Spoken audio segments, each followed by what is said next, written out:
allergies are kicking my ass today for some reason. Need some Dax. West Texas, baby. All right, here we go.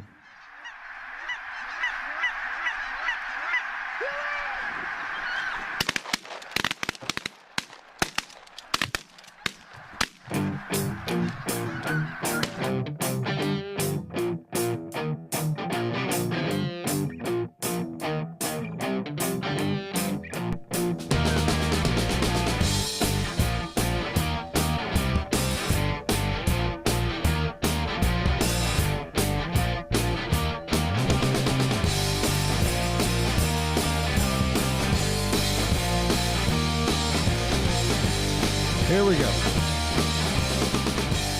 3, 2, 1. Boom, and welcome to the Big Honker Podcast, brought to you by Ducks Unlimited. I'm Jeff Stanfield with the world-famous Andy Shaver. May 5th, 6th, and 7th, Texas Motor Speedway. We'll be there. Hope to see you there. Buy Jeff a vodka. Yeah, buy me one vodka, and Andy will drink every beer you buy for him this time. With us today from Sunset, Texas, our first guest from Sunset, Texas ever, Mr. Dr. Don Lee. Hello, Doc. How are you doing today? Doing well. How are We're you? excited to have you. Thank you for taking time out of your day to talk to us. You bet, guys. I'm sure you got a lot better things to do. You have one hell of a hand in Stephanie. She handles all your calls and stuff, doesn't she? Oh, yeah. She great. Messaged me Friday, and she said, here's Don's cell number. Contact him because I'm going to be off all day. And then guess who's been texting me this morning? Stephanie. Stephanie? Yeah, probably so. Yeah, I just got back in the office about 15 minutes ago. It's good timing. So you are a equine specialist. Is that a word to call it? Is that a word? Yeah. Yes, sir. Veterinarian for horses mainly. I mean, if you like your animal besides a horse, you probably take it somewhere else because I don't know much about anything else. But yeah, we do a lot of performance medicine on horses. Let me ask you this, and this is gonna be the first of Dumb question. Yeah. I've been seeing chiropractics for like animals and horses. Is there anything to this? I am not really much of a chiropractic believer in humans, so I have an even harder time for animals. What's the science behind it? Man, actually, there is a pretty good place for it. I'm the same way with you. I just don't like being touched that much, so I've never been to a chiropractor myself, But the chiropractor, a good chiropractor, can really, really help some of those horses because they'll get out and something like their necks and their hips and things like that. Same thing with little dogs. We have a chiropractor that works with us on and off, and I mean he does show pigs, show cattle, a little bit of everything, and it does seem to help them. Okay, you got to be a stout fucker to crack a horse's neck, wouldn't you figure? Yeah. Well,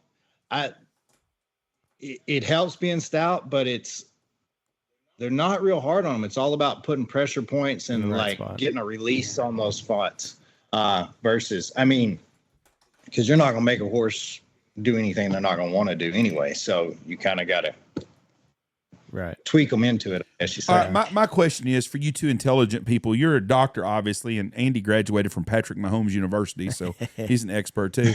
Why would y'all think it's okay for an animal and it wouldn't be good for a human? I mean, if it's good. He didn't say good. He just said he doesn't want to go to one, and you don't believe in them. Yeah, it's all witchcraft to me. How the hell is it witchcraft? You're just popping. It's just fluid in there that you're popping.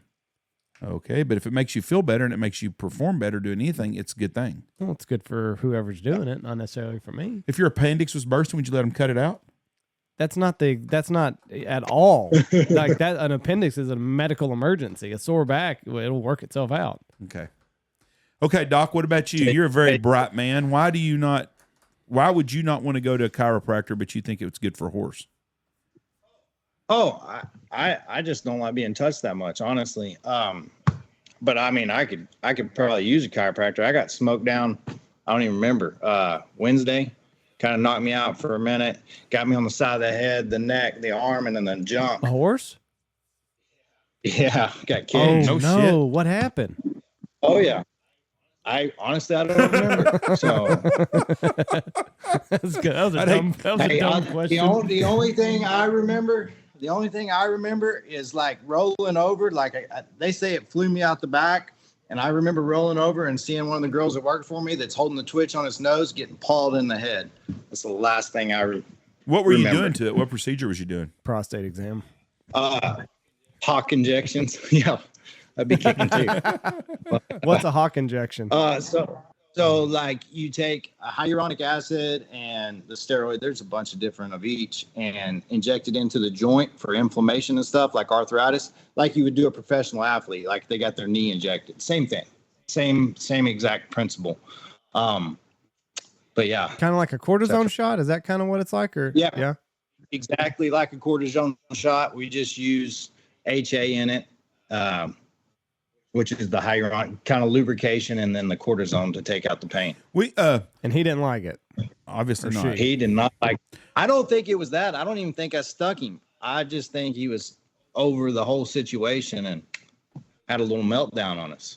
Did you get it done after you got knocked out? Did you wake up? Well, I was going to, but they wouldn't let me. They said, we'll get it done at the house, because the worst part of this story is, I'll give you a little backstory on this.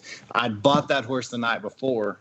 Me personally bought it because some other people were supposed to buy it from the sale, and they kind of backed out on it, and I felt bad for the guy selling it. So I just bought the horse, and I was going to inject it, and it kind of had a little come apart there on me. So no good deed goes unpunished. So do you have this horse now? Oh yeah, I still got him. I'll get him injected. Not a whole lot of quit. Not a whole lot of quit in you, huh? So my question is, and Harry that works for us used to work at the track in Rio. He's a horse racing guy, and I guess the Kentucky Derby's coming up here pretty quick. He told me that a horse that was one of the favorites had to be put down this week. Have you heard this story?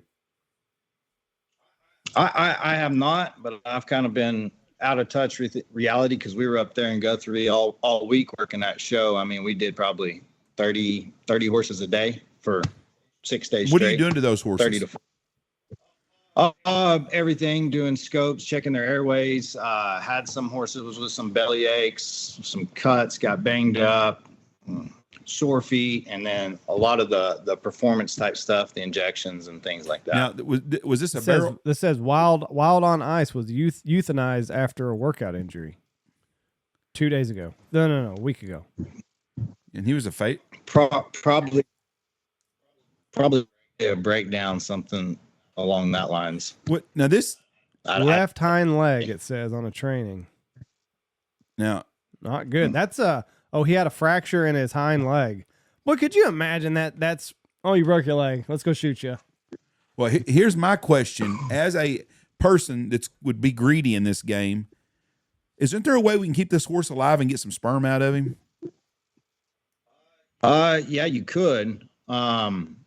And well, it depends on where the fracture is. If it's high, no. I mean, you could put them in a sling, but the problem is their weight is so heavy that they will founder on the other foot, and pretty much essentially founder is where because the horse only stands on, excuse my French, this part of their finger or their toe, your middle finger, that makes up the foot of a horse, that little joint right there. And so what'll happen is they put so much weight on the opposite leg, it'll actually rotate and come through the bottom of their foot. And so it's just terrible for them. Jeez. Terribly painful. Jeez. And so that's, and then like if you're going to plate and screw it, you can plate and screw stuff on some parts of the legs and things like that. But a long bone fracture is real hard because the weight, just the plates and screws can't support it. So, boy, somebody lost their ass on that deal then. Yeah, what would a horse like that probably cost? Oh, there's no telling, millions. Ooh. But they have them insured, a lot of it, like you can insure your house or your car. So, well, a horse like Secretariat back after he won the race and they bred him for years and years and years. How many times will that horse get bred in a year? Well, on the thoroughbred deals, it's live cover, right? So the stud actually has to cover the mare. In the quarter horse deal, you can do AI, artificial insemination, so you can collect that stud and breed, 20 mares on one collection. So a good quarter horse might breed 350 mares a year, but I don't know a lot about the thoroughbred industry and that sort of breeding, but it would be very hard for them to breed more than say one a day. And generally your breeding season starts in about February and goes till about July. So why is there a difference in how they are inseminated, AI versus live cover? Just the regulations of the breed. That's it. Like the Jockey Club versus the American Quarter Horse Association and things like that. So it's got nothing to do with like semen type or anything. It's just the governing body says this is how you got to do it. Correct. It keeps the fraud out probably more. Yeah. Or and two, I would think it would make that cover of that stud, like in the racehorse industry, more valuable because you can't breed as many to them, obviously, in a year. Right. Yeah, that would make them more valuable. All right. Whenever you're euthanizing a horse, how do you do that? Do they come in the stall standing? Well, on that one, he probably did. I've had to put some down that's broken their back or things like that are obviously laying down. But yeah, you just do it standing and ease them to the ground. Oh, so you can like ease so they're not just fucking just falling over. Like you can ease them on down. Yeah. Well, you just support their head. I mean, there'll be like the shots that we use for euthanasia, can actually be used for kind of anesthesia and low dosage. So it's not, I mean, they just go to sleep. Right. And you can just ease them to the ground like you would in like a general anesthesia, like you're going to do surgery on a horse type of deal. And then what? You just come in with a forklift to get these animals out of there? I guess depends on the location. But yeah, down here, if we put one down and have to haul it off or whatever, there's a company that comes and picks them up and buries them. Oh, okay. I see. They come in and pick them up or cremate them. Is that popular? Whatever. Is that popular now? Because cremation. Yeah. Some people do it. It's a little more costly. It costs about $800-900 to cremate a horse. Oh, wow. It costs more than that to do a human. Right. But some people don't want to pay that much. So they'll just like in a general burial is like a couple $100. So just dig a hole. They'll just bury them. Okay. It's not like Animal House where they're coming in with the chainsaw. No, that is great though. there is a place there in Bridgeport. It's called CARE, Center for Animal Research and Education, that has a bunch of cats that they've rescued, and they will take like if you know you have to put an animal down for whatever reason, say it's got cancer or a broken leg or whatever the case may be, you can go donate that animal and they'll feed them, kind of like on Tiger King or whatever that show was. Donate that animal and they'll feed them to the cats. Yeah, you just have to shoot them. You can't give them a shot. Whoa. Hey, that works. Okay, I'm gonna circle of life, I guess. We're talking about horses. You're a horse guy. I've never had. Yes, sir. I've never eaten horse, but if you go to France, horse is a delicacy, I've been told. Would you have trouble? Yeah, no, I don't think so. They told me one time when we were in, I don't know, Boy Scouts back then, that we were eating horse chili back before they outlawed it around here. So I don't know. It tasted the same, but. Oh, because people are like, I wouldn't eat horse. What's that name? It's no different than eating a freaking cow. I mean, it's. How do you know, Jeff? You think it's not any different? I don't see what the big issue would be. If you was hungry enough, you'd eat that son bitch. That's the key. People in our country ain't hungry enough. No, that is true. All right, I want to talk about Guthrie, Oklahoma. You went up there, and that was that was a barrel racing show. Yeah, it's a big fraternity, a new. Well, it's been around 3 or 4 years. Kind of a new association called the Ruby Buckle, where you've got some stallions, and the horse has to be bred specifically to the stallions that are entered in this program. They have the pink and the ruby, and they're kind of enjoying. There's 150 stallions in this Ruby Buckle deal, and every horse that races in it has to be out of one of those stallions. And they put in a bunch of incentive money and things like that. I don't remember the numbers they paid out, but I don't know. It's probably like 1.2, 1.3 million out of all the races, something like that. And that's the deal, and me and my wife, we have a ruby buckle spot and a pink buckle spot that you pay in each year and things like that. So does your wife barrel race? Oh yeah, she's in my opinion one of the best. Do you barrel race? No. Well, I did a How Hard Can It Be race one time, which is where the husbands and the boyfriends ride your wife's horse and do that race. And I won it, so I decided I'd retire at the top. How hard can it be? But you're not competing against. How hard can it So be? your wife competes on the professional circuit as a barrel racer. Yes, sir. Yes, sir. Well, she went and did the rodeo for a couple years, made the NFR during 2020 when it was at the ball stadium there in Dallas. But she's more of a trainer, like a futurity trainer, where you take the young horses and you start them, take them through the whole process, season them, and run them their 4 or 5 year old year. So, All right, I'm that's skirting the question. I'm going to ask this thing. I have an issue with men barrel racers. I don't know a man barrel racer. Why do you have an issue with it? It's a woman's sport and women should do it. It shouldn't be a man's sport. Men shouldn't compete. Why? I just don't like it. Should they not compete with? I would figure they could have a men's division. I wouldn't have a problem at all with that. But I would figure the weight disparity would make the women more deadly at this than the man. I mean, are you thinking that Actually, a man's got a faster horse just because he's a man?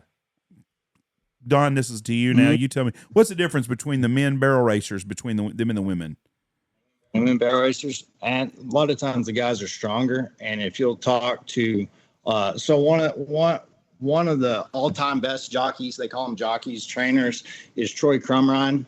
He's from Ohio, super nice guy, likes to hunt, fish, all that stuff like us. But I mean, he's won everything there is to be won, and probably arguably one of the best jockeys. And I don't know if it's the strength, the core, or whatever that he's had. I mean, I don't even know how old Troy is now. You get it, I guess, in both worlds, but it is traditionally out here where we live, it is more of a woman's sport, I guess you could say. Oh, it is. You'll see way more women than out east, where there's a lot of men that train, raise, breed, sell all these barrel horses. So I don't know if one has advantage over the other, but why don't they have just a men's division then? That's my deal. The first time I saw it, I was watching the American, and I saw a man racing with the women. I thought, I bet they make fun of his ass in the locker room. They do in the WPRA, the Women's Professional Rodeo Association. So that's why you never see them at the National Finals Rodeo and all that stuff. But the barrel racing aspect of it is, I think it's put on it's by a whole completely different association. It'd be like the World Series of Team Roping or something like that, where any man, woman, everybody can compete in that. And that's the same way the barrel race is, except for the professional rodeo. So they don't have a men's barrel race at like the rodeos, like the. See, I'm putting you in a tough spot, and I'm not meaning to, but this is my thoughts on this. And I'm just a fucking old redneck, probably, I don't know, hypocrite, but never even been on a horse. Not very many of them, other than you put a quarter in them at a damn amusement park or some shit. I don't think this is the way I look at it. I look at it the same way I do with these transgender people competing in swimming and everything else. I think these men couldn't compete in rodeo doing something else. They thought, we're going to barrel race. Not saying barrel racing's easy, because it's not. But a man is stronger, and I think he has an advantage on the deal. That's my thoughts on the deal. You tell me your thoughts, Andy. What's the advantage? He's stronger. That makes a big damn difference riding a fucking horse. How does that make a difference, Doctor? He just told you they're stronger. But they are stronger a lot of times. Well, how does that compute an advantage on a horse? Well, to be able to pull those horses around and go around the barrel. But there's also a technique to it. I mean, don't get me wrong. I mean, I can't ride a snappy stick horse a lot of times. So I wanted to be talking, but I don't know if it's an advantage, because they still have to train the horse, especially in those futurity worlds. So a lot of it is on your horsepower and things like that as well. But I don't know. I got to imagine a lot of times that horse can pretty much run it himself. It's been trained so many times. And it's done you know what I mean? Yeah, I mean those older seasoned horses that you see like at the rodeos on TV and things like that. Yeah, a lot of them probably do it in their sleep. Now, the thing that we were at this weekend, yeah, they have an open division where any age horse can perform in it, but those futurities and derbies are greener horses, ones that are just starting their career. And so they may have a great spectacular day one day, and the next day, I mean, they might run smooth off. You never know. It's just babies. Right. You know what I mean? It's like a young hunting dog. They may do great that day, and then the next day you'll be like, hey, the bird's out there. You know, let's go. I'm going to ask Andy a question now. Yeah. So you're telling me that you think that a man should be able to compete in women's barrel racing? That's a yes or no question. There's no in-betweens. Do you think it's... You just said it right there, in women's barrel racing. Okay, do you think they should be competing against women in barrel racing? I don't care. You're so full of shit. I don't care what they do. Yeah, you're the reason why Bud Light's went over now. So. Barrel racing. Barrel racing is your line. That is a woman's sport. If it says women's barrel racing, then yes, I'm going to say they should not compete against women in women's barrel racing. But if it's just open competition... Are you pulling for the guy in that event or the girls? Fuck manpower, Jeff. Oh, bullshit. Manpower. Listen, I think it was about when it first started, like when the futurities first started, it was about 50-50, back then, because a lot of those guys like raised those horses, trained those horses, and it was all about horsepower and horsemanship and things like that. And then like the professional rodeo picked up the women's barrel racing versus they're really two separate entities. Like that American deal is not really the same organization as the WPRA. So that's where you won't see a guy at the NFR running barrel. Thank God. Andy's all for Miss America having a penis now, I guess. I'm all for men doing for men doing a woman's job better than a woman. That's what I'm better for. Well, if we've shown women anything, it's that by God we can be a woman better than they ever thought that they could. I hope some rodeo queen comes in here and beats your ass. 2 years in a row, Woman of the Year has gone to a man. But that's the stupidest shit ever, too. But you need to do one. My wife, she can better explain the racing part. I just kind of doctor the horses. Okay, your job is very interesting. Do you do surgery on horses? I mean, do you do like big time surgery on horses, or is there a guy that does just that kind of stuff, or do you do everything? I send them off now. I used to do some colic surgeries and things like I'll still do some surgeries that I can knock a horse out and get it done in 30, 45 minutes. And I don't have the staff and all that stuff to do them anymore. I never did arthroscopies or anything like that. We always referred them out. But there's guys that do a really good job. The guy I send a lot of like orthopedic surgeries to is Cliff Honest down in College Station. Terrific guy, does a great job of that. And so I trust him completely. So I send a lot of those surgeries down there. Like emergency type stuff, I kind of leave it up to the client where they want to go. If they come in here, and I give them options to go that are relatively close, but like castrations, neurectomies, hernia surgeries, and obviously lacerations and things like that we'll do here. You've got a picture of a badger on your website. What the hell did you do to a badger? Oh, that's my wife's pet. What? Lives in the house? Oh, he used to, but he tore up a bunch of shit. So he got no shit. What do you no, are you fucking with us, or you seriously had a badger living in your house? Oh, here. Let me see. Can you? If I pull up a TikTok on my phone, you can see it. If you put it to the camera, yeah. Or yeah. This is the badass. Look at it. It's cute as a button right here. Hold on. Let's see here. I mean, it really is. So this badger will load. Hey, this badger will load in the truck and everything. Like he was in Guthrie all weekend in the trailer. Oh, so y'all still have this badger? Oh yeah, straight pet. I built him a 12 by 12 badger mansion in our backyard. When you come hunting this year, you need to bring this up here to see. I want to see this thing. Oh, I can't. He's mean as hell to work with me. I can't touch him. He likes barrel racing. You built this mean ass mansion. He likes barrel racing. Yeah, he bit the shit out of Peyton. You know my boy that came hunting with us. Oh yeah, he's just walking by him and he's tied out and he's got like holes and stuff dug. And he hold on, you can hear that. Let me turn this down.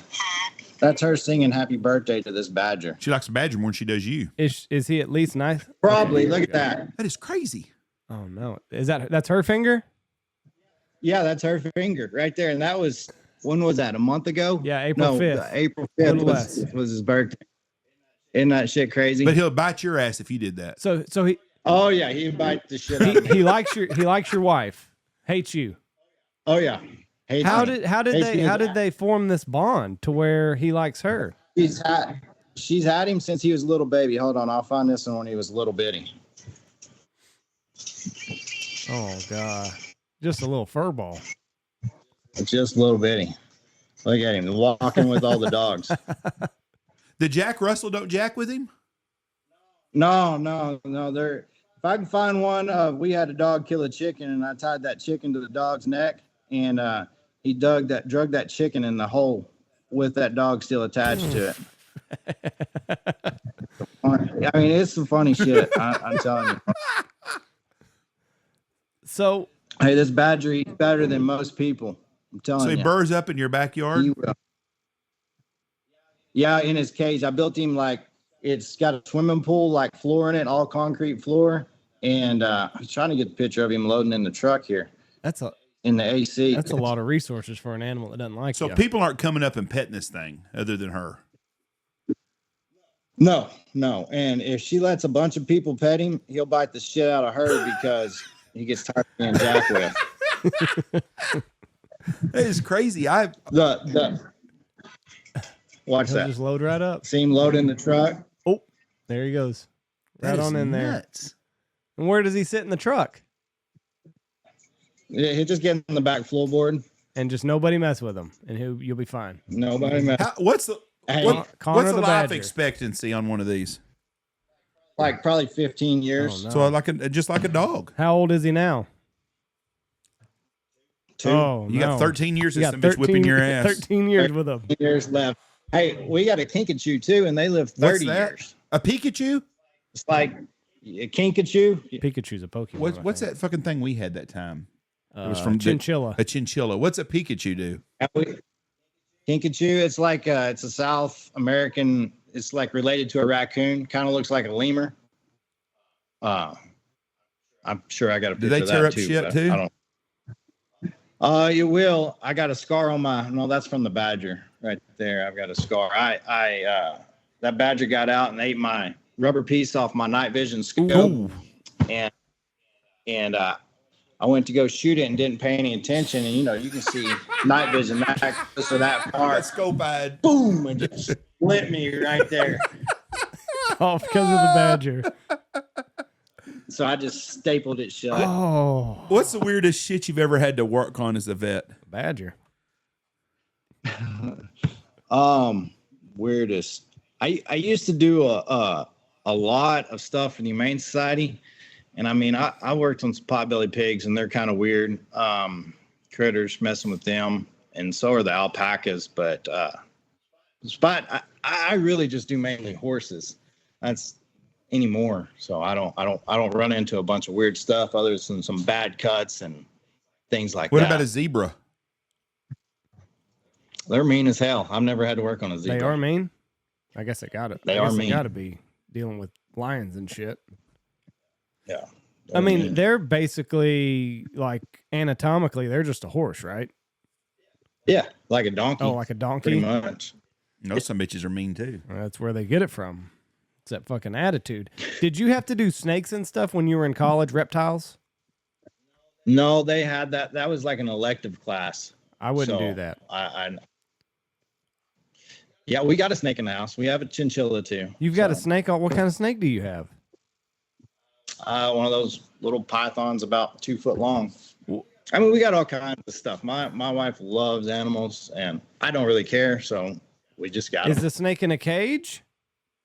Oh yeah, fish aquarium. Hey, he got out. Oh, it's probably been a month ago. We're asleep. My son comes in the room. He says, "Hey, Dad, there's a critter in my closet." And so I said, "Here, take this flashlight and go figure out what it is." I didn't even get up, right? and he goes in there, and it was that snake had got out of his fish aquarium and crawling out of one of his boots in his closet when he opened that door that morning. I would have been out on that probably. How big is he? 2 foot. He said 2 foot. 2 foot. That's still too big. I don't like snakes. I don't like reptiles, lizards, Komodo dragons, the whole reptile The thing. badger would be a on. cool freaking deal. Except That would for be it cool as shit. eating your face off. Yeah, he is cool. Other than, I mean, he's like when he was little or younger and like me a little bit more than he does now. He used to stay in one of those lucky dog kennels, you know, and I would just lock him in the house, and then he figured out how to get out of it.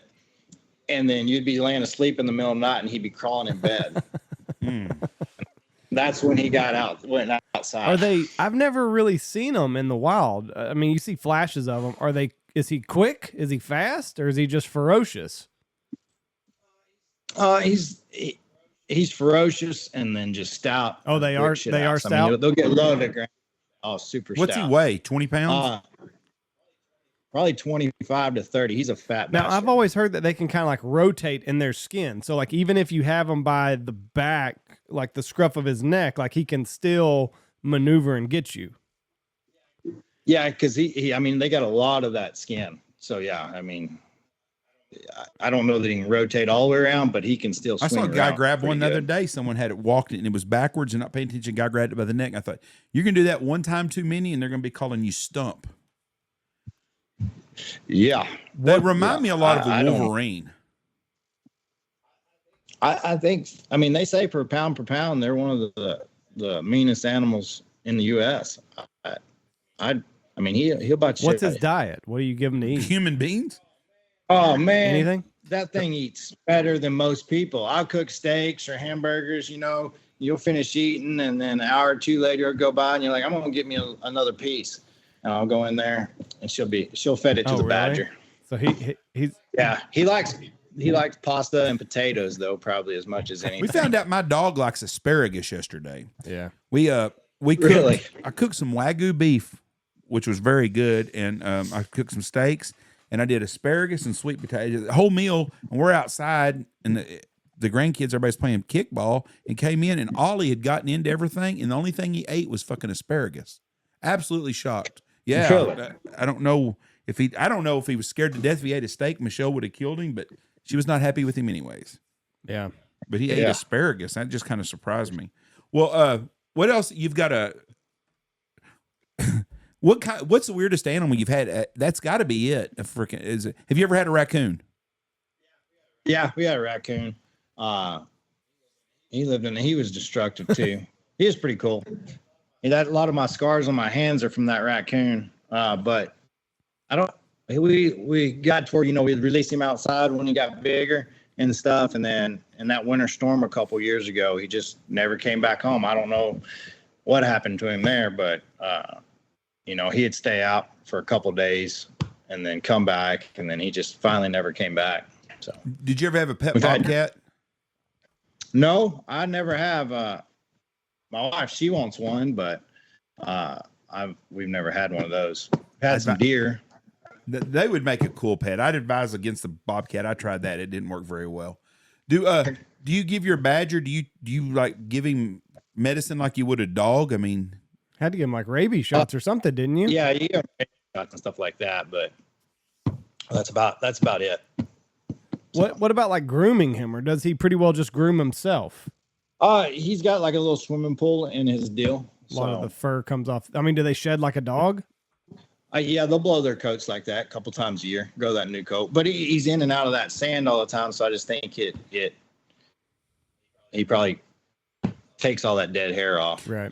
And then he'll in the summer he'll get in the swimming pool. He's a cutie pie for sure. Yeah, no shit. I want to ask you about ivermectin. As a veterinarian, Yeah. I get people all the time that, that's just horse or dog medicine or whatever they called it. Ivermectin was made for human beings at first. In sub-Saharan Africa, right? Oh yeah. It won a Nobel Peace Prize. I don't know where. Yeah, it's a deworming drug, which it has a bunch of other properties. When COVID hit, my dad got it, and I got some for him and some other medicines and stuff, and sent it to him. So. That's what I took when I got COVID, and I felt better 6 hours later. I'm sure we get kicked off everything for saying this, Yeah. but I mean, it worked really good. The properties between human medicine and dog medicine, there's not a lot of difference, is there? Because my dad raised hunting dogs, so I grew up taking amoxicillin all the time instead of penicillin.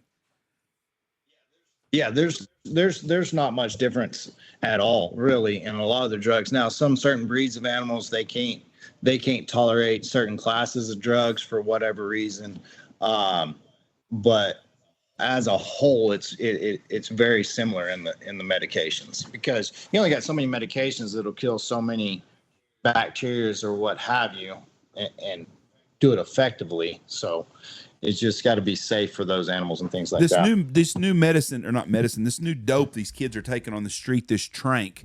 It's a cross between fentanyl and I think ketamine, maybe. Is that the horse tranquilizer?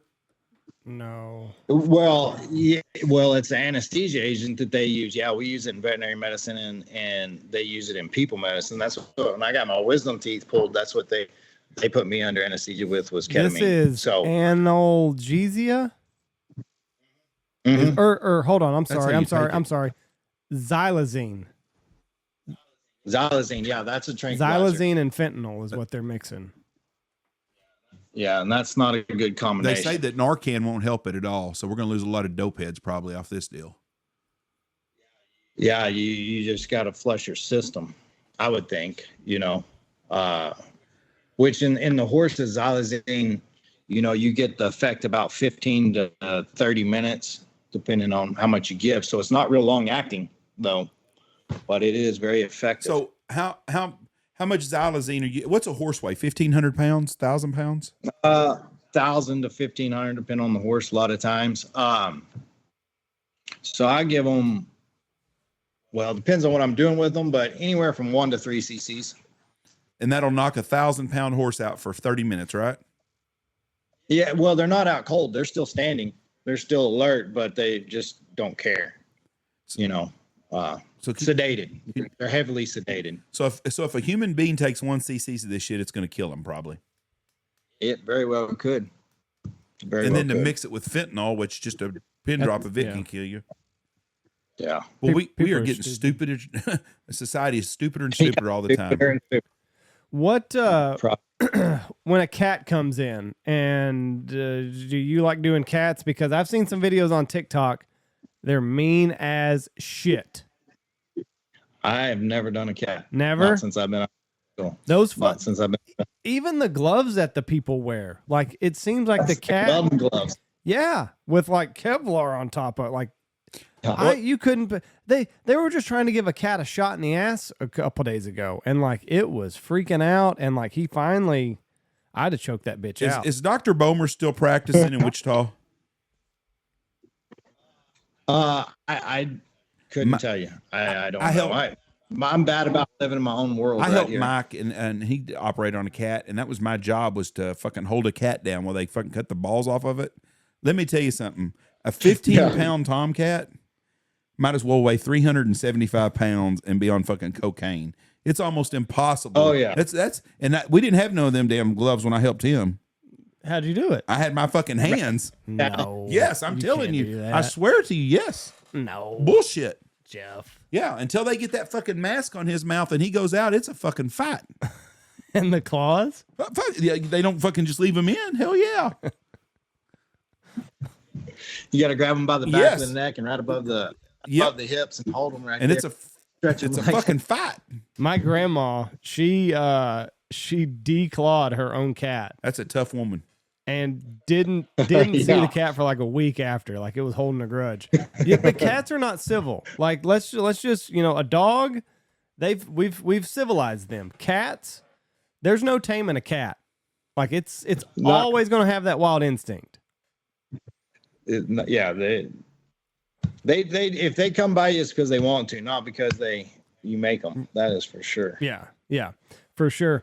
Whenever you first started this, was it hard to tell somebody that, hey, we might need to put your beloved animal down? Yeah, it was real hard, and it's not so much hard to make that decision that it's the best decision for the animal. But it's a lot harder telling the people when they really care about it that, hey, look, guys, there's nothing that you're going to do that's going to help this. And so, that crushes people. And I don't necessarily like being a dream crusher, but sometimes that's what you feel like when you do that. Horses, not so much to the animal, but to the people, because you're doing right by the animal, but it's the people's feelings that you hurt. The horse people are kind of divided between two groups. You got the people that love their horses that are horse people, and then you got the people that are an investment deal on an outstanding horse. Some people. Oh yeah, but like a family horse, that could live to be 30 years old, right? Don't they live? Oh, easy. And that was the hardest part about small animal. Because when I was in vet school, I when we had to do all the small animal stuff, like I say, I don't do any of it now, but people would come in, their dog would have cancer or whatever, and we'd give them all these options, and it would be, you knew these people did not have the money, but they were willing to spend thousands and thousands of dollars to save their animal for 6 more months. And I had a real hard time with that, knowing that no matter what we did, it really wasn't going to change the outcome, but it was going to charge all these people. I can make a rational decision. I tell them it's going to be this X amount of dollars. This horse is worth this much money, or this cow is worth this much money. And you do it based on, business.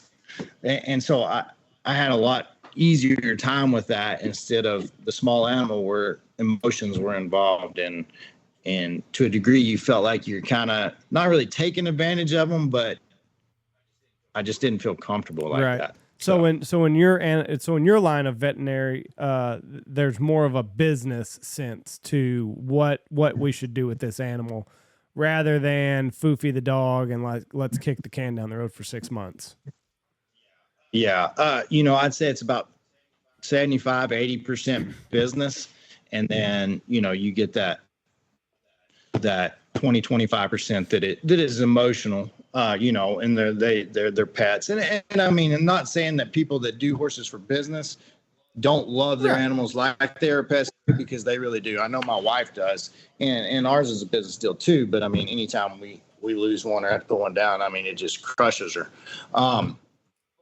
But there's at least some sort of structure there. You got some value.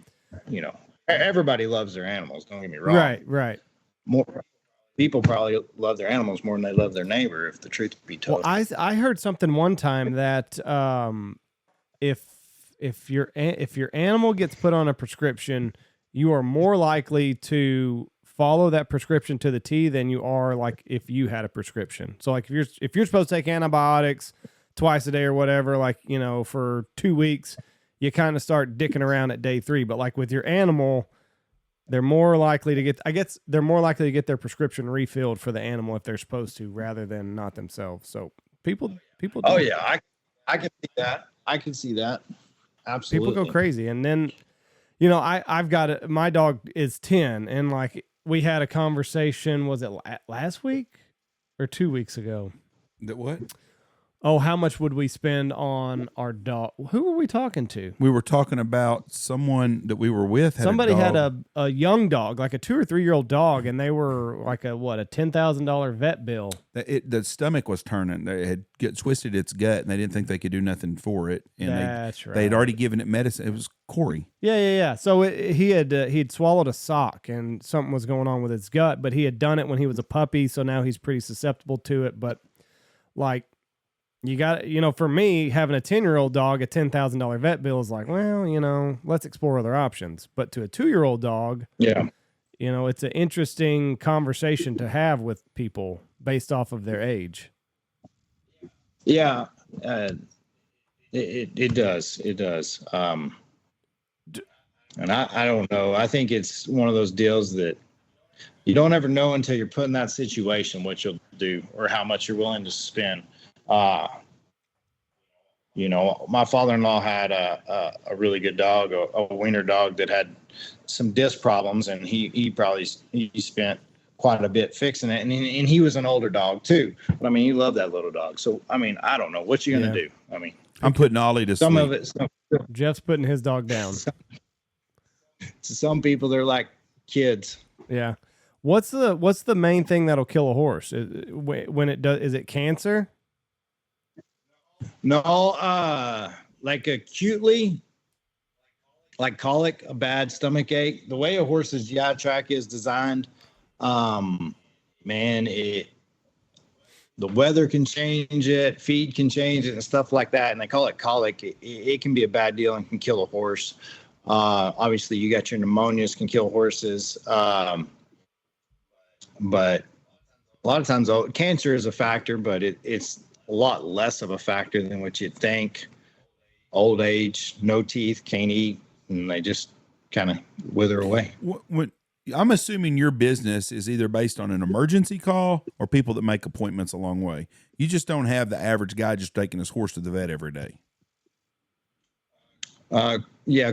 Most everybody that brings them compete on them for the most part. Like you say, most of the horses that are like family horses and they ride and stuff, you know, obviously you get your vaccines done and your worming and your teeth work done, your dental's done each year.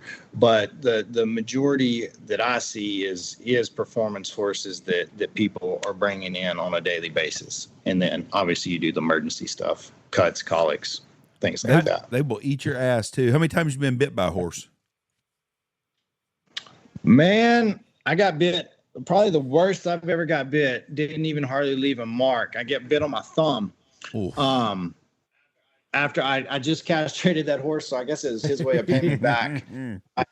I castrated him, and I pulled his wolf teeth, and he was trying to get up before he was ready to stand up out of that anesthesia, and I was trying to hold his head down so he'd get up better, and he clamped in between my thumb like that.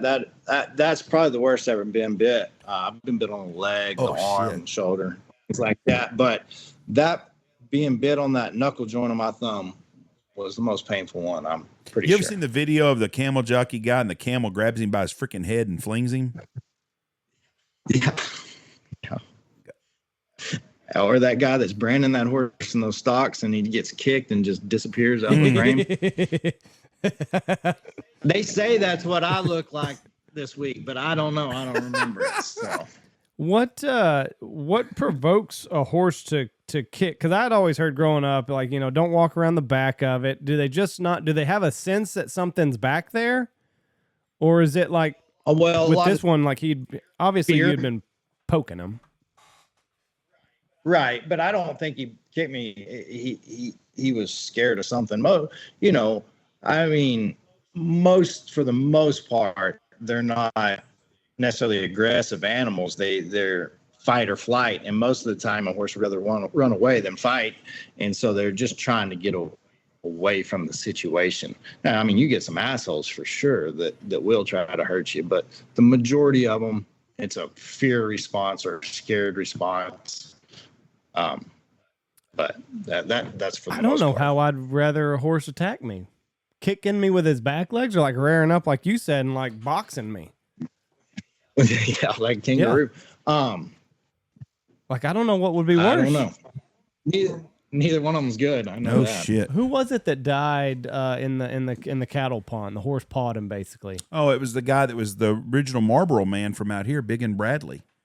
He had a horse that fell in the pond. Yeah, and they assumed it. And they went in together though, didn't they? Yeah, they found I think the horse came out. The horse came out, and I guess the horse was pawing and knocked him unconscious, and he basically just drowned. But he was the original. He was the original Marlboro man, Big and Bradley, from these parts here. That's another shitty way to go. I mean, they're big animals. There's always a lot of horse accidents, farming accidents. It's kind of a. How are they? You said you do a lot of cuts. What are they, just like run into barbed wire and then get sliced open that way? Yeah, barbed wire, tin, you know, just things like that. Sticks, jumped over fences. I they're just, they don't have very much self-preservation. Like say they get scared about something and we had a couple coyotes, which I shot one of them, run a set of colts through the fence, cut them up pretty good and broke one's leg. I don't know, it's been several years ago, but I mean, that stuff like that, and they get in the fence and get cut up. How'd you end up in Sunset, Texas? How'd I end up here? Well, I grew up in Perrin, America over there. Went and did my school at Oklahoma. I went and played a little ball in Ada, Oklahoma, and then transferred to Oklahoma State where I went to vet school. And then I worked at a clinic here in Decatur. And then, I don't know, found some land up here in Sunset, and I worked out of my truck for 3 or 4 years, just kind of in out of the barn at the house. And then this land right here on 287 came open, and we bought it and just ended up here. That's a pretty area up there. It's the methamphetamine capital of the world, I think, that Montague up there. Yeah, I could see that for Lock sure. Lock up your xylazine. It's a beautiful, beautiful area. When we used to work out of the barn at the house, when you come down our road, we live about 2 miles back in there, and there was this, it looked like a crack house, trailer house on the corner there. That's what everybody thought they were going down when they come to the house, is all dirt road and everything at the barn. And they've since moved that trailer out and cleaned it up, but it used to look pretty bad. I got a buddy of mine that bought a place over there. He owns about 100 acres and built him a place, and that's where he goes all the time. He loves it. When you castrate the horse, what do we knock them out, or we just kind of sedate them? No, I knock them all the way out with that. I'll use the xylazine and ketamine, and they'll be unconscious pretty much. You got about 15, 20 minutes. How fast can you do it in? Faster than 15 or 20 minutes. It's a bad deal.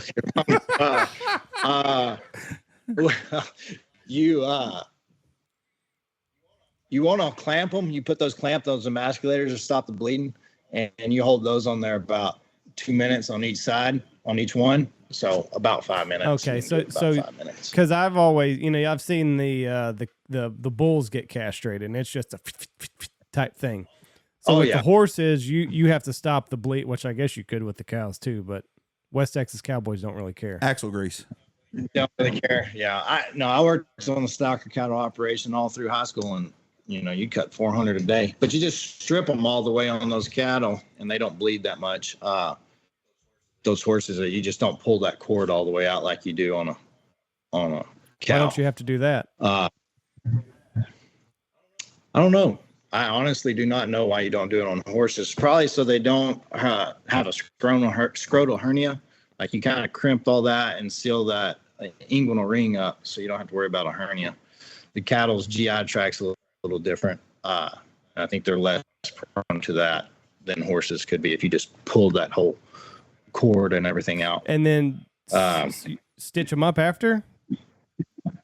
No, you don't stitch them up. You let it drain, because they're still going to drip blood and everything like that, and you just kind of want it to heal from the inside out. If not, you'll get a lot of swelling and things. Are they pissy the next couple of days? Like their temperament once they've been cut? No, they're not too pissy. They're pretty damn sore. They don't want to move around a whole lot. So, especially if you got one that's got a bad attitude, it normally helps their attitude for a little bit. Because that's one thing with dogs. Like they say, if you cut them, weight gain and more docile animal. Do you notice that with the horses? There's a lot of old wise tales. If you cut them when they're younger, they say they'll get taller and things like that.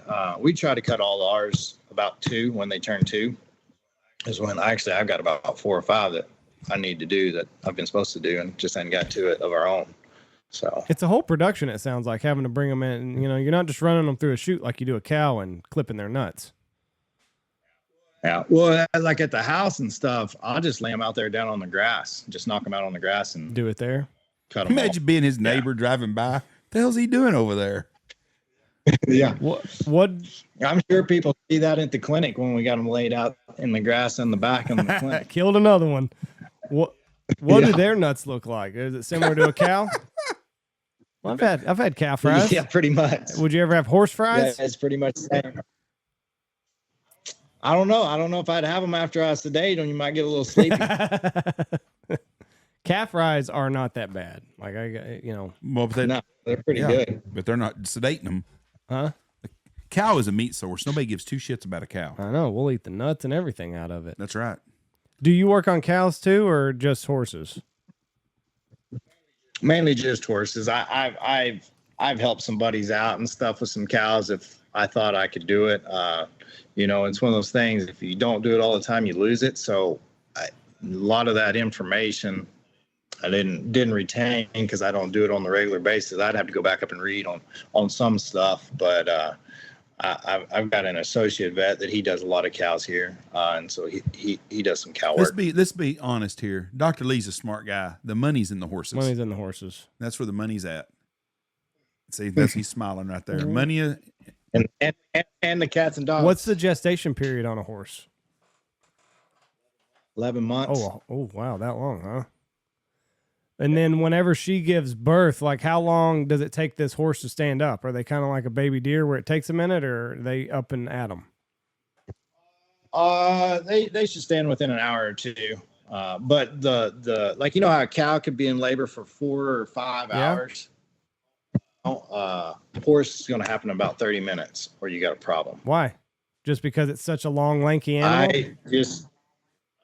I think so, and I mean that's what they should have it in 30 minutes from start to finish. It should be about 30 minutes. And then when they come out, how do they come out? Like all of their hooves are kind of like pinched towards the head? Yep, feet first and head first. It's what? Go again? Your feet and head. Yeah, like all that, 4 feet will come out? No, the front 2 and the head, and then the back. They'll just drag out. Last. The back feet will drag out? Yeah. And then she's standing when she does this, or do they lay down? Most of them are laid down. Yeah, most of them lay down. Hell of a fall. What's a colt weigh when they're born? Depends on the breed. You get some of those small cutting horses, they may only weigh 40, 50 pounds. Some of the bigger quarter horses, 70, 80. So it's not an easy task. No, not for her. So if you go over the 30 minutes, then what are you having to do? Like pull them like you would a cow? Yeah, you have to pull them.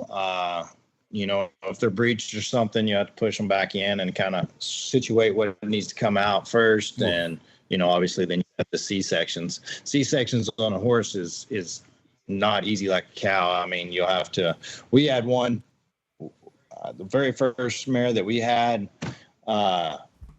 foal this year. She was breached and couldn't get the baby out. And so I knocked her out, but she had prolapsed her rectum, tore her rectum. I was going to have to put her down anyway because she had so much infection inside of her, she wasn't going to make it. And so I did that and then cut open the mare and then pulled the baby out, but the baby was already dead too. So well, that sucks. She already had infections? Well, she would go into because of where she ripped her colon. So like a horse can't handle a lot of infection inside of them. Like, a cow, and you could have a cow with a hole in its side walking around for a week and they're more than likely going to be okay. Really, a horse, they won't make it with like that. They won't survive that 9 times out of 10. What when you do a C-section on a horse, I mean, is that kind of the recovery on that? Because I mean, I gotta imagine with the amount of torque and horsepower that they have, that a lot of the sutures are gonna pop loose. You'd be surprised. A C-section on a horse will be about like a colic surgery when you have to go in there and fix their guts and stuff. But full recovery, 60 days or something like that. And then what do you do with them? Just keep them in like a stall to where they can't really run around and muck about? Yes, sir. Yes, sir. Horses are a lot of fucking work, man. They are. Yeah, but they're pretty cool animals. So really. If they're what you said, if they're breached, you'll push them back in and then reposition them, and then that's all by feel. Yes. Couldn't do it. That's why you're getting the big bucks for this. Well, I don't do, me personally, I don't do much of that either. I I mean, on an emergency situation, I will, but most of what I do is the performance medicine, like the injections and things like that, make those horses compete better. So what's peak age for a horse that's competing in these? I mean, can you get a decade out of them? Oh yeah. Yeah, you really can. It depends on the maturity level of the horse and their mentality. I mean, anywhere from 6 to 16, a lot of those horses can still be at pretty peak performance levels, and then you get both sides of the spectrum, plus plus or minus a couple years either way. But I would say that's it. Ideally, 8 to 12. It's what a lot of people consider prime, but those horses taken care of, no injuries and things like that, they can compete well. A lot of the especially the rope horses and things like that, dog and horses that you'll see at the finals, they'll have age. They'll be 15 plus, some in their 20s. So, the jumping horses, is it pretty common for them to break a leg? The ones that jump over all the shit? I don't see very many of those. So I would be lying to you if I told you one way or the other. I know those horses, a lot of those horses, they don't start till they're older. So their bones are a little harder and more developed. But I could see them having issues, ligaments and tendons, joints, even break legs. But I don't see very many of them out here in Sunset America. Whenever, are we getting to the point now to where we can pretty much fix anything on a horse other than a broken leg, competing wise? You can pretty much, there's medicine out there to dope them up and get them ready to go again. Well, so we'll do a bunch of regenerative medicine, stem cells, PRP, IRAP, things like that on horses for joint injuries and ligament and tendon injuries. But no, I mean, there's bad enough injuries that you can't, they just don't repair. So on with stem cells, how does that work? You just say what would be a common injury? Do they have an equivalent of an ACL tear in their knee? Exact same thing. ACL tear, meniscal tear, a big cartilage defect. And so what I'll do is I'll pull the bone marrow from their sternum and pull 60 cc's of bone marrow, send it in, get the stem cells derived, and then it takes about 2 weeks to get it back, and then I'll put it back into those areas. And then when do you start noticing that it's starting to regenerate itself? So a lot of those injuries like that, ligaments and tendons, you're off of those horses, 6 months to a year, depending on the severity, and they just heal up. So why can't we do this on humans? Why is it? What's the big taboo? I don't know. They started doing a lot of the PRP and things like that on humans. I know some of them do stem cells. What's PRP? Platelet-rich plasma. It's when you pull your blood and you pretty much all the healing properties that are in your blood that so joints and your ligaments and tendons don't have a great blood supply. So that's why you take those healing properties and put them back into those areas. So now you're getting different things like embryonic precursor cells and things like that help stabilize tissue and help repair tissue that we use as well. So I could kind of get the argument with the embryonic cells, but with the horse, could you do it? Because you said you take their own DNA basically, right? And then you send it off. For the stem cells, yes. Like the PRP and the IRAP and some of the other medicines I can do in-house. I can spin it down and do it in the clinic. And then the amniotic precursor cells, those come from donor right. horses, and we use those. They come in frozen, and then we just thaw them out. Because I think that was George Bush's problem with stem cells, was that it was going to basically create a black market of aborted babies. I don't trust nothing George Bush did. But if there was a way to pull the stem cell out of your own body and then send it off and then just reuse that, then it seems like a no-brainer to me. What I would think. Yeah. Minus the painful part, Yeah. I imagine. I guess it's. I didn't go to Mahomes University, so I'm not apt to this conversation. Stem cell? Yeah, I don't know. I don't know much about it. I do know that It's a miracle, right? I mean, like, Oh, well, to be honest with you, I've got a way. I didn't think the stem cell was, at least in my practice. I mean, I'm sure other veterinarians would disagree with me and in their practice and what they've seen, but I haven't seen as much success from using the stem cell as I have from some of the other products like the PRP, the Renovo, things like that, to offset the cost versus benefit ratio there. so you push your clients toward PRP. Well, or Renovo, things like that. And a lot of clients, it's probably 6 one way, half a dozen the other on the product that you use. And so a lot of clients that have these nice horses and things are well informed. There's a little bit of price difference in the ones we use. And so I'll give them the options. There are certain instances where I'll suggest one product versus another product on a type of injury. But I'd hate to say I use one more than the other between the Renovo or the PRP. It kind of depends on the injury and the owner. what's the cost on something like that?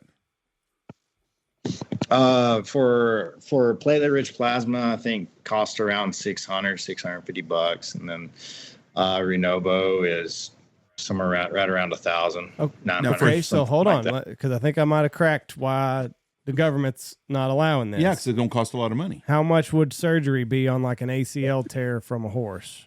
Which, I mean, that's apples and oranges, because like, could you $3,000? So there's your. Yeah, for a person, the ACL is going to cost you $30,000. So Big Pharma got to George Bush and was like, listen, we don't need people putting stem cells into their torn up knee. We need to send them to an orthopedic to where they can rack up tens of thousands of dollars in medical bills. Just cracked it. Sadly, you're probably right, because nobody trusts the government. I just cracked it. I did not realize that it was, I mean, $650, but I mean, whenever you look at what it would cost for surgery, like that's pretty cheap. $650. Yeah. It's That's not bad affordable. at all. Can you do this in dogs also? Oh, yeah.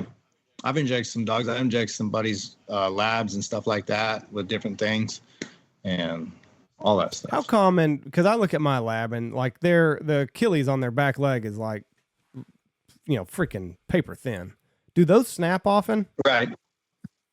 I have not seen one snap. Like I say, I don't do a bunch of dogs, but most of the things that they have or, stifle injuries or hip injuries is what I see. And you'll see some occasional elbows and things like that, but stifles and hips. Hey, you just fucked Lou now. Well, yeah, He's going to tear the Achilles today. But I mean, now. you look at that thing, and I mean, it feels like a freaking piece of spaghetti.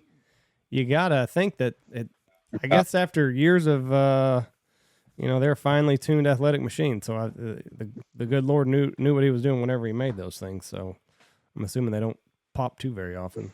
Well, Dr. Lee, Stem cells. I'm fascinated. Now if something does go wrong with Lou, I'll just send him to you, and you can give him some PRP. Yeah. PRP treatment. PRP. well, we know you're a busy man, and I know there's a horse waiting on you at the clinic there in Sunset. About to lose his nuts, probably. We appreciate you. We appreciate you being on here. We look forward to seeing you in November again. And if there's anything we can do, let us know. I greatly appreciate it, guys. Y'all have a great day. Thank you for having You me. too. Thank you, sir. Thank you very much. PRP all the way. Bye. Very smart man. That's a big animal to work on. Could you imagine? You imagine getting your ass bit by a damn badger. That's the best. That's the coolest shit. You imagine pulling up in Walmart and seeing him loading that thing up in the truck. You'd be like, that guy's crazy. He can drive down the road with that thing not being in a cage. We just figured it out, Jeff. Yep. Why won't they allow stem cells? Well, It's a money deal. The government's involved. It's a minute ago. let's just connect some dots here. All right, I got to get to the house. You have a wonderful day. I'll see you this evening. Go check out our sponsors. Go check out Alpha Outdoors, Stanfield Hunting Outfitters, Mossberg, Double T British Kennels, Ducks Unlimited, Lucky Duck, Looking Glass Podcast, Shin Gear, Dirty Duck Coffee, Dive Bomb Industries, Pacific Calls, and Boss Shot Shells.